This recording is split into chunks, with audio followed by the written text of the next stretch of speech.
So let me introduce 3 practical speaking tips. These are posted up in my classroom, but I'm going to share them again because, quite frankly, I think that they are very important in order to sound more confident and fluent and credible as a speaker.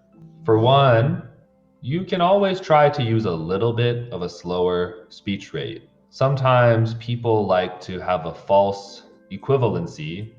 Some people think that fluency and speed are the same thing. If you can speak quickly, it means you are fluent. Yes, that might be true, but it does not follow that just because you speak slowly that you are not fluent. In fact, a lot of people will recommend that you try to slow your speech rate just a little bit to show more confidence and charisma. People who are willing to occupy the verbal space, people who have the patience to speak just a little bit slower, can often come off as a lot more powerful and confident when they have to speak or give a presentation or stand before a class. You really articulate your presence in a strong way when you have the courage to slow down the rate that you speak. After that, simplify your statements. Sometimes saying something in 8 words is better than if you could say the same message in 18 words.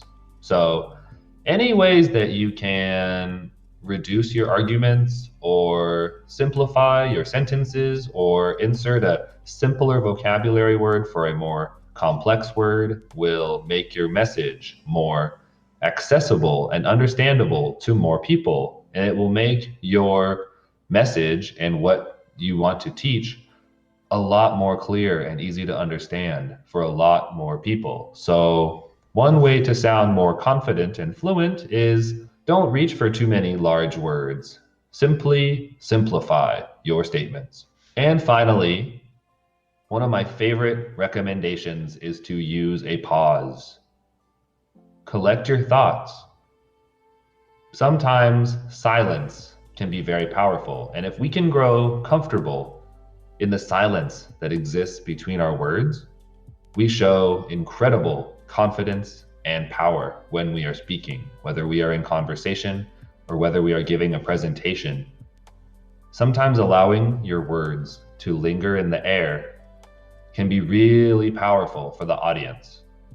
Allow them to think, allow them to reflect. By this, I'm trying to say, make silence your friend. The more comfortable that you can grow in sitting quietly in the space between your words, the more powerful you will appear to your audience, and the more time your audience has to process what it is that you are saying. When you are more comfortable using a little bit of silence, it doesn't have to be forever.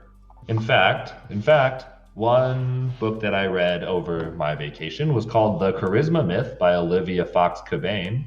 Here's the book title right there. And now I'm back over here. Cabane writes that a quick tip to gain an instant charisma boost in conversation is to pause for a full 2 seconds before you speak. Power rests in the silence. For one thing, your perception of time and your audience's perception of time are often very different. Let's get back to Noah Zandon, who wrote, "When you are speaking, your perception of time is often distorted. What feels like an eternity in your mind is actually a few short seconds to the audience." When you are able to sit in silence, what often feels like a long time for you is really not a long time for your audience. And on average, you as the speaker will feel more uncomfortable with long pauses than with your audience. Oftentimes, 3 seconds is a good maximum when you're in conversation, and 4 seconds is a solid maximum time when you are giving a public speech. As Zandon says, as long as the pause isn't too long, no more than 5 seconds, the audience really won't hold it against you. In fact, it can actually be a good thing. Silence can build suspense, emphasize a point, or give the audience time to absorb a key insight. For example, let's listen to one TED speaker. His name is Jocko Willink. He's a really popular advocate for the art of discipline. Listen to how he uses pauses in order to build his power and his confidence and his presence on stage. War is a nightmare. War is awful. It is indifferent and devastating and evil. War is hell. But war is also an incredible teacher, a brutal teacher. And it teaches you lessons that you will not forget.